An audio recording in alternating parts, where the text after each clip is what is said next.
ഈ നിയമസഭാ തെരഞ്ഞെടുപ്പിന് മുന്നോടിയായിട്ടുള്ള ജില്ലാ പര്യടനത്തിലേക്ക് പോകുമ്പോൾ സാറിൻ്റെയും എൻ്റെയും ജില്ലയിലേക്ക് വരികയാണ്. പിന്നെ അയ്യപ്പൻ്റെ ജില്ലയുമാണ്. ശബരിമലയാണ് ഇപ്പോൾ ഏറ്റവും കൂടുതലായിട്ട് ചർച്ച ചെയ്തുകൊണ്ടിരിക്കുന്നത്. പത്തനംതിട്ട ജില്ലയിലേക്ക് വന്നു കഴിഞ്ഞാൽ പത്തനംതിട്ട നിലവിൽ 5 നിയമസഭാ മണ്ഡലങ്ങളാണുള്ളത്. ആറന്മുള, കോന്നി, അടൂർ, റാന്നി, തിരുവല്ല. ഈ 5 മണ്ഡലങ്ങളും അറിയപ്പെടുന്ന മണ്ഡലങ്ങൾ തന്നെയാണ്. ഇവിടെ നിന്ന് ഒരു മന്ത്രിയുമുണ്ട്, ഒരു ഡെപ്യൂട്ടി സ്പീക്കറുമുണ്ട്. ഈ 5 മണ്ഡലങ്ങളിൽ ഇപ്പോൾ LDF മുമ്പിൽ നിൽക്കുകയാണ്. 2021 കണക്ക് 26 വരുമ്പോൾ ഇവിടെ പല അട്ടിമറിയും നടക്കാനുള്ള സാധ്യതയാണ് കാണുന്നത്. കാരണം ഇവിടെയും നമ്മൾ കൊല്ലം ജില്ലയിലെ കാര്യം പറഞ്ഞതുപോലെ UDF തദ്ദേശ തെരഞ്ഞെടുപ്പിലെ ഒരു കടന്നുകയറ്റം ഉണ്ടാക്കി എന്നുള്ളതാണ്. അപ്പോൾ തീർച്ചയായിട്ടും പത്തനംതിട്ടയും UDFന് ഏറെ പ്രതീക്ഷിക്കാൻ സാധ്യതയുണ്ടോ? പരമ്പരാഗതമായി UDFൻ്റെ ശക്തി കേന്ദ്രമായിരുന്നു. പരമ്പരാഗതമായി 7 നിയമസഭാ സെഗ്മെൻ്റ് ഉണ്ടായിരുന്ന പത്തനംതിട്ട. അത് പുനഃസംഘടനയിൽ 2009 നിയമസഭാ മണ്ഡലങ്ങളുടെ പുനഃസംഘടനയിൽ 2 മണ്ഡലങ്ങൾ നഷ്ടപ്പെട്ടു. ജനസംഖ്യ നോക്കുമ്പോൾ പത്തനംതിട്ടയിൽ ജനസംഖ്യ അനുപാതം വളരെ കുറവാണ്. അതായത് ജനസംഖ്യ കുറഞ്ഞുകൊണ്ടേയിരിക്കുന്നു. വലിയ രീതിയിൽ ഇന്ത്യയിൽ ഏറ്റവും നല്ല ശുദ്ധവായു ലഭിക്കുന്ന ഇടം, ശുദ്ധവായു ലഭിക്കുന്ന, ശുദ്ധജലം ലഭിക്കുന്ന, ഒരുപാട് വനസമ്പത്തുള്ള ഒരു സ്ഥലം. കോന്നി മണ്ഡലം കേരളത്തിലെ ഏറ്റവും വലിയ മണ്ഡലമാണെന്നാണ് എനിക്ക് തോന്നുന്നത്. കോന്നി ശബരിമല ഉൾപ്പെടുന്ന മണ്ഡലമാണ് കോന്നി. അത് പത്തനംതിട്ടയുടെ ഭാഗമാണ്. അപ്പോൾ അതുകൊണ്ട് പ്രത്യേകതകളുള്ള ജില്ലയാണ് ഒരു UDF ജില്ല എന്നതാണ് പൊതുവേ അറിയപ്പെട്ടിരുന്നത്. 7 മണ്ഡലങ്ങളിൽ 5 പലപ്പോഴും UDFൻ്റെ ശക്തി കേന്ദ്രങ്ങളായിരുന്നു. 2 മണ്ഡലങ്ങൾ പോയി, ഇപ്പോൾ 5 ചുരുങ്ങി. അവിടെ 2016 മുതൽ LDFൻ്റെ തേർവാഴ്ചയാണ്. 2016 UDFന് 1 സീറ്റ് ലഭിച്ചു. അത് അടൂർ പ്രകാശിലൂടെ കോന്നി സീറ്റാണ്. പരമ്പരാഗതമായി കോന്നി 5 തെരഞ്ഞെടുപ്പിൽ അടുപ്പിച്ച് അടൂർ പ്രകാശാണ് കോന്നിയെ പ്രതിനിധീകരിച്ചത്. ആ ഒരു അടൂർ പ്രകാശ് ഇഫക്റ്റിലായിരിക്കണം കോന്നി മാത്രമാണ് മറ്റ് 4 മണ്ഡലങ്ങളും LDF പിടിച്ചെടുത്തു. അത് കോൺഗ്രസിന് പറ്റിയ ഒരു അബദ്ധമാണ്. അടൂർ പ്രകാശിനെ ആറ്റിങ്ങലിലേക്ക് കൊണ്ടുവന്ന് കയ്യിലിരുന്ന മണ്ഡലം കോൺഗ്രസിന്. പക്ഷേ അത് അബദ്ധമെന്ന് പറയാനാവില്ല. അടൂർ പ്രകാശ് ആയതുകൊണ്ട് മാത്രമാണ് ഇടതുപക്ഷത്തിന്റെ ശക്തി കേന്ദ്രമായ ആറ്റിങ്ങൽ ലോക്സഭാ മണ്ഡലം പിടിച്ചെടുക്കാൻ കഴിഞ്ഞത്. ഒരു ഈഴവ ഫാക്ടർ അതിനകത്തുണ്ട്. തീർച്ചയായും അടൂർ പ്രകാശിന്റെ വ്യക്തിപരമായ ഒരു പ്രഭാവമുണ്ട്.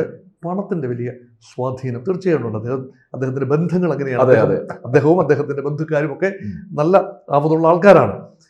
അങ്ങനെ നോക്കുമ്പോൾ പത്തനംതിട്ടയിലേക്ക് ഇപ്പോഴത്തെ ഒരു സ്ഥിതി നോക്കിയാൽ തദ്ദേശ തെരഞ്ഞെടുപ്പിന്റെ ഫലമനുസരിച്ച് 5 സീറ്റിലും UDFന് വ്യക്തമായ ആധിപത്യം. 8 ബ്ലോക്ക് പഞ്ചായത്തുകളുള്ള 8ലും UDFന്റെ ഭരണസമിതി. ജില്ലാ പഞ്ചായത്തിൽ മഹാഭൂരിപക്ഷം 4-5 ഡിവിഷനുകൾ ഉൾപ്പെടെ ഒഴിച്ചാൽ മറ്റെല്ലാ ഡിവിഷനുകളിലും UDFന്റെ സമഗ്ര ആധിപത്യം. അങ്ങനെ നോക്കിയാൽ വോട്ട് ഷെയറിൽ LDFനേക്കാൾ ബഹുഘാതം മുന്നിലാണ് UDF. പക്ഷേ തെരഞ്ഞെടുപ്പിലേക്ക് വന്നു കഴിഞ്ഞാൽ, നിയമസഭാ സെഗ്മെൻറ്റ് വന്നു കഴിഞ്ഞാൽ അവിടെ സ്ഥാനാർത്ഥിയുടെ മികവ് തീർച്ചയായിട്ടും പരിഗണന വിഷയമാണ്. നോക്കൂ, തിരുവല്ലയിലേക്ക് നോക്കൂ. ഞാൻ ഏറെക്കാലം ജോലി ചെയ്തിരുന്ന സ്ഥലം തിരുവല്ല. അവിടെ മാത്യു ടി തോമസ് എന്ന എല്ലാവർക്കും സമ്മതനായ മാർത്തോമാ സഭയുടെ ആസ്ഥാനം, മാർത്തോമാ സഭയുടെ ഹെഡ് ക്വാർട്ടേഴ്സ് പുലാത്തീൻ അല്ലെങ്കിൽ SC കുന്ന് ഒക്കെ സ്ഥിതി ചെയ്യുന്ന കുരിശുകവല അല്ലെങ്കിൽ SC കവല അതൊക്കെ അടങ്ങുന്ന തിരുവല്ല നഗരഹൃദയം മാർത്തോമാ സഭയുടെ കേന്ദ്രമാണ്. പക്ഷേ തിരുവല്ല പറയുമ്പോഴേ തിരുവല്ലയിൽ BJP കൂടുതൽ കോൺസെൻട്രേറ്റ് ചെയ്യുന്നുണ്ട്. അവിടെ ഒരു ചെറുപ്പക്കാരനായ ഒരു സ്ഥാനാർത്ഥി BJPക്ക് വേണ്ടി മത്സരിക്കുന്നു. അനൂപ് ആന്റണിയുടെ സ്ഥാനാർത്ഥിത്വം മാത്രമാണ് ഓൾറെഡി പ്രഖ്യാപിക്കപ്പെട്ടത്. അതെ, മറ്റൊരു സ്ഥാനാർത്ഥി പ്രധാനമന്ത്രി അമിത്ഷായുമായിട്ട് നേരിട്ട് ബന്ധമുണ്ട്. വളരെ നല്ല ഭാവിയുള്ള ഒരു ചെറുപ്പക്കാരൻ, BJPയുടെ സംസ്ഥാന വൈസ് പ്രസിഡന്റുമാരിൽ ഒരാൾ എന്ന് പറയുമ്പോൾ സംഘടനയിൽ വലിയ പ്രാധാന്യം നൽകി വളർത്തിക്കൊണ്ടുവരുന്ന ഒരു ക്രൈസ്തവ മുഖമാണ്. എന്നാൽ എനിക്ക് തോന്നുന്നു ഈ മാർത്തോമാ സഭയ്ക്ക് BJPയോട് ഒരു ആഭിമുഖ്യം ഉണ്ടെന്ന് എനിക്ക് തോന്നുന്നു. കാരണം ക്രിസോസ്റ്റം തിരുമേനി ഉണ്ടായിരുന്ന സമയത്ത് നരേന്ദ്രമോദിയെ കാണാൻ പോയതൊക്കെ ഞാൻ ഇപ്പോഴും ഓർക്കുന്നുണ്ട്. എന്നിട്ട് അദ്ദേഹം ഒന്ന് പറയുകയുണ്ടായി, കൂടെ ഒരു സഹായിയെയും കൂടെ കൊണ്ടുപോയി. അവിടെ ചെന്ന് കഴിഞ്ഞപ്പോൾ മോദി ആ സഹായിയെ അങ്ങ് മാറ്റി നിർത്തിയിട്ട് എന്നെ അങ്ങ് കയ്യിലെടുത്തു. ക്രിസോസ്റ്റം തിരുമേനിയുടെ ഒരു സ്വതസിദ്ധമായ നർമ്മമുണ്ടല്ലോ, എന്ന് വെച്ചാൽ കയ്യിലെടുത്തു എന്ന് പറഞ്ഞാൽ 2 അർത്ഥം തന്നെയാണ്.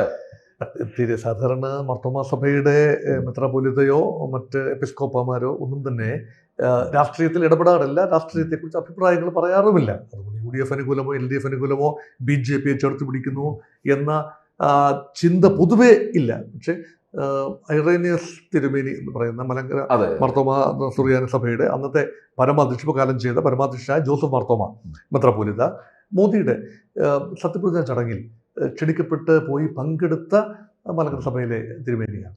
അപ്പോൾ അവിടെ ബന്ധമുണ്ട്, ദേശീയ നേതൃത്വവുമായി മാർത്തോമ സഭ ബന്ധം പുലർത്തുന്നു.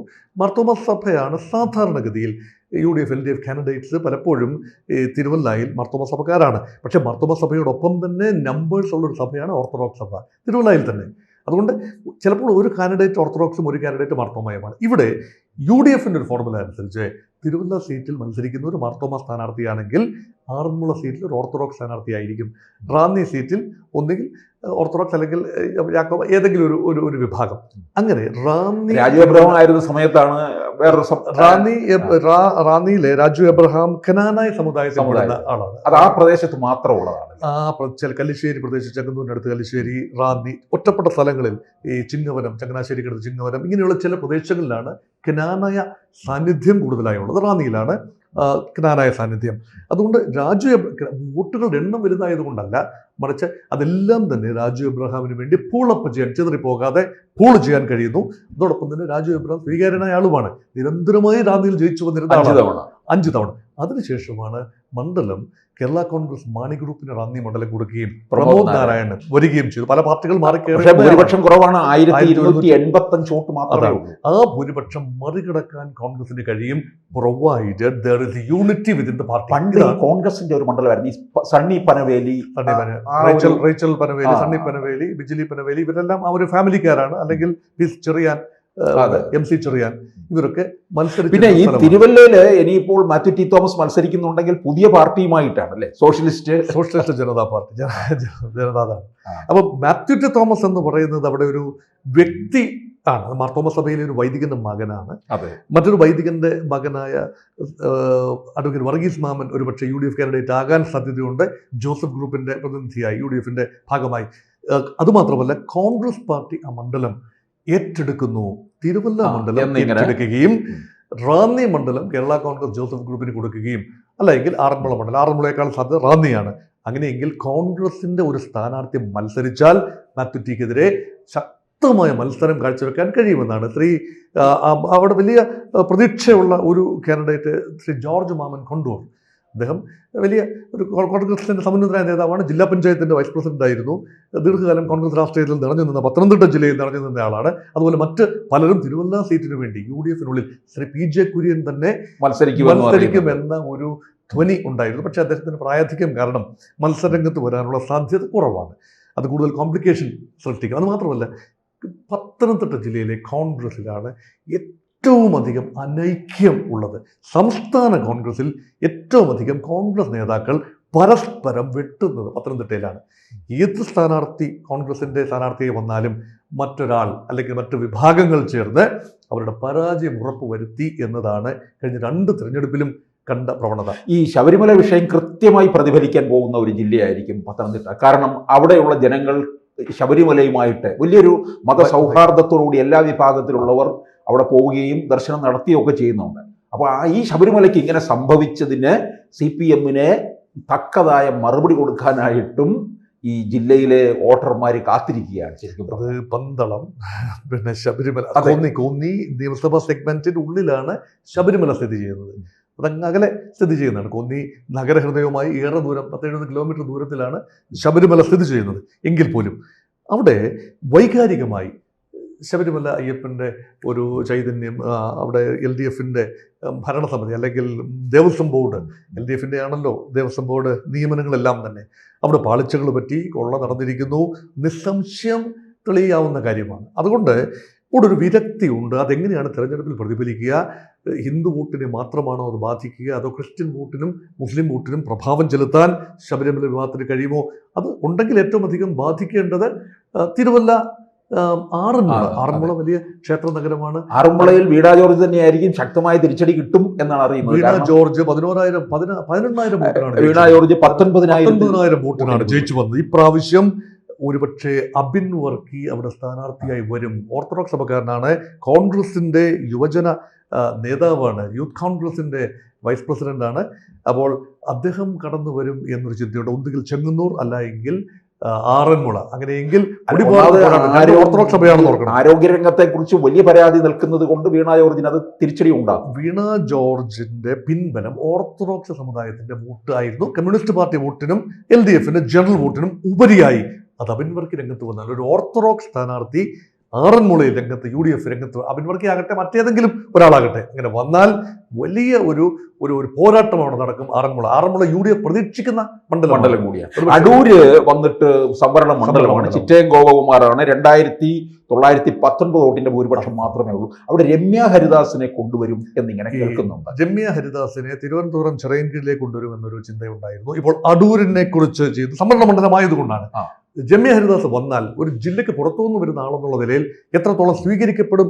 തിരുവനന്തപുരത്തെ കോൺഗ്രസ്സുകാർ പറഞ്ഞു, ഞങ്ങൾക്ക് ഒരു വരുത്ത സ്ഥാനാർത്ഥി വേണ്ട, ജില്ലയ്ക്കുള്ളിൽ നിന്ന് തന്നെ ഒരു സംവരണ സീറ്റിലേക്ക് സ്ഥാനാർത്ഥിയെ കണ്ടെത്താൻ. കണ്ണൻ, ഇപ്പോൾ മരിച്ചുപോയ കണ്ണൻ ഒരു നല്ല സ്ഥാനാർത്ഥിയായിരുന്നു. തുച്ഛമായ വോട്ടിനാണ് അദ്ദേഹം പരാജയപ്പെടുന്നത്. പക്ഷേ ഒരുപക്ഷെ കണ്ണനുമായി ബന്ധമുള്ള ആരെങ്കിലും ആകാനുള്ള സാധ്യത തള്ളിക്കളയാനുമാവില്ല. അടൂർ വലിയ പ്രതീക്ഷ UDF വെച്ച് പുലർത്തുന്ന ഒരു സീറ്റാണ്. ഏറെക്കാലം തിരുവഞ്ചൂർ രാധാകൃഷ്ണൻ പ്രതിനിധാനം ചെയ്ത സീറ്റാണ് അടൂർ. അവിടെ നിന്നാണ് കോട്ടയത്തേക്ക് പോകുന്നത്. പന്തളമൊക്കെ ഈ ശബരിമലയുമായിട്ട് ബന്ധമുള്ള സ്ഥലങ്ങളൊക്കെയാണ്. അപ്പോൾ അതുകൊണ്ട് വൈകാരികമായി ശബരിമല, ആറന്മുള ഇങ്ങനെ ക്ഷേത്രങ്ങളും അതുപോലെ പിന്നെ വിശുദ്ധ സ്ഥലങ്ങളും തീർത്ഥാടന കേന്ദ്രങ്ങളും മഞ്ഞിരിക്കരയും ചെറുകോൽപ്പുഴയും മഞ്ഞിരിക്കരയും എല്ലാം അടങ്ങുന്ന ആ ഒരു ജില്ല തീർച്ചയായും ക്രൈസ്തവ മതത്തിനും ഹിന്ദു മതത്തിനും ഒക്കെ വലിയ പുണ്യസ്ഥലങ്ങളുള്ള സ്ഥലമാണ്. അതുകൊണ്ട് രാഷ്ട്രീയം എന്ന് പറയുന്നത് വോട്ടിംഗ് ശതമാനം ഏറ്റവും കുറവ് രേഖപ്പെടുത്തുന്ന ജില്ലയാണ് പത്തനംതിട്ട ജില്ല.